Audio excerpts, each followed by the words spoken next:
Other comments? Mr. Grassman? Okay. Let's go ahead and move on to another question. With the reduction in deputies in the sheriff's office, do you feel confident that the citizens of the county are protected and safe? Do we have ample coverage? Again, with the reduction in deputies in the sheriff's office, do you feel confident that the citizens of the county are protected and safe? Do we have ample coverage? Mrs. Obrecht? Well, I think that's a question for the sheriff to ask. As the county commissioners, we set the budget. We have a $22 million budget in general fund that we appropriated this past year. Of that, $5 million goes to the sheriff. It's about 23% of the budget. We are hoping to hold that steady this next year. As a matter of fact, we're planning on holding a study for 2011. So they'll have about the same money that they had last year. Hopefully there will be some unemployment that doesn't have to be paid, so that there may be some extra money for either rehiring deputies or for other costs that he may have. But it is up to each elected official to run their office in the way they see fit within the budget that we have given them. And they make those choices about where to spend the money in that budget. Okay, thank you. Mr. Grassman? I believe I would need to know the response times and calls and that coverage of the area to be able to adequately answer that question. I think it's obviously something that needs addressed by the county commissioners if deemed a hazard to the citizens of Wayne County. Again, without knowing the response times, I can't really comment on it educational in an intelligent fashion, because I really do not know the answer to that question. I do know several people have complained about not having the appropriate coverage, but I really couldn't answer that question intelligently without knowing response times. Okay, any further comments? All right, let's move on to a next question. What is your inclination on pursuing rails to trails to connect communities in Wayne County into other counties? Again, what is your inclination on pursuing rails to trails to connect communities in Wayne County into other counties? Mr. Grassman? To connect rails to trails with other counties, it sounds like a great opportunity for people to get out and spend time with family and exercise, and it's a great community activity, but if it's something that we're going to have to fund, I don't know that that is necessarily the best use of the county's money. If it's something that's privately funded, then that may be something to explore, but at this time with the current budget crunch and people being laid off and the Wayne County Sheriff's Office being cut back, I don't know that it would be the best use of the county's money to put into something like that at this time. Thank you. Mrs. Obrecht? I believe each project needs to be evaluated on its own, but we as county commissioners and the board has been very supportive of Rails to Trails. As a matter of fact, there's one going across the Rittman area at this time that has my signature on the grant, because the grant runs through the county offices. We don't put money into it. It's an ODOT grant. The Rails to Trails organization has sought the grant. They're doing the engineering, but we are the public body that holds that grant. So we have been very supportive, but each project needs to be evaluated on its own. Okay, any further comments?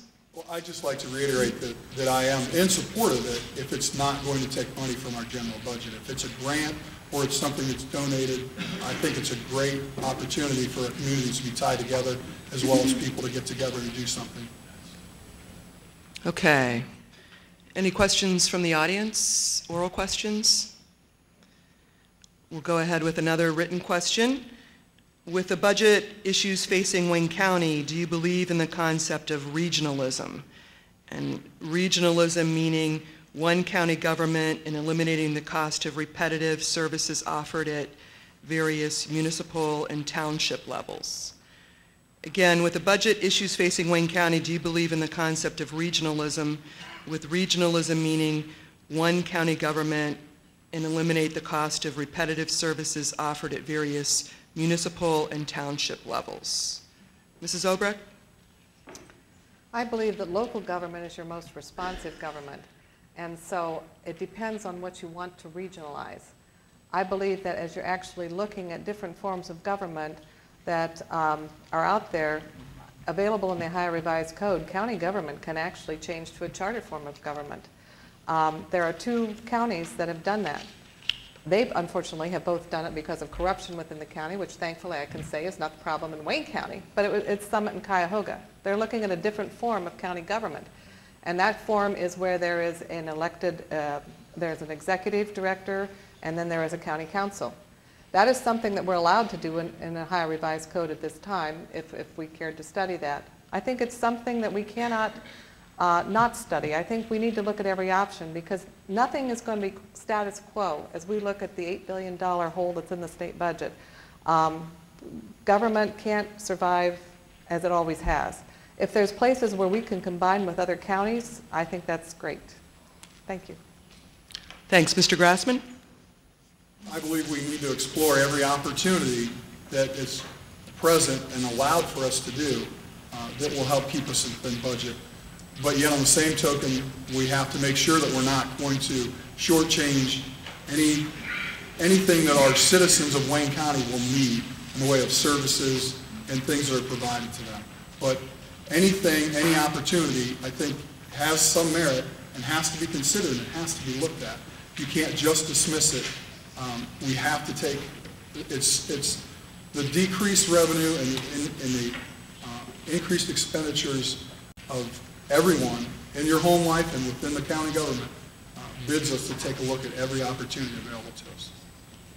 Any other comments? Okay, we'll take a last question. What is your opinion on tax abatement? Again, what is your opinion on tax abatement? Mr. Grassman? While it's a great opportunity to attract businesses and retain employees, I can honestly tell you I do not have a great deal of understanding of the tax abatement system in our county at this time. It does afford a company to come in and not have taxes, to have to pay taxes, provided they keep a certain amount of employees that will pay taxes to our city and our county. But I can't give you a great deal of information other than I know a little bit about it, but I honestly can't tell you my feeling on it. Thank you. Mrs. Obrecht? Well, tax abatement is a tool in the toolbox of economic development, and it's one that should be used carefully, but it's still one that we need to consider and use. If a company is coming with quality jobs and they're making an investment, a large investment in this community, and through that investment they're staying in the community, then you definitely need to consider tax abatement if that's what's required to bring that company here or to help that company. I don't think it's something that should be offered across the board. There are some companies that come and their jobs aren't self-sustaining for a person who has it. They can't make a living on that job. It has to be quality jobs and the kind of jobs that Wayne County and the kind of business that Wayne County wants to have here. And that is where that's one tool in the economic development toolbox that could be used. And I think at certain times it's appropriate. Okay, any further or final comments from either of you?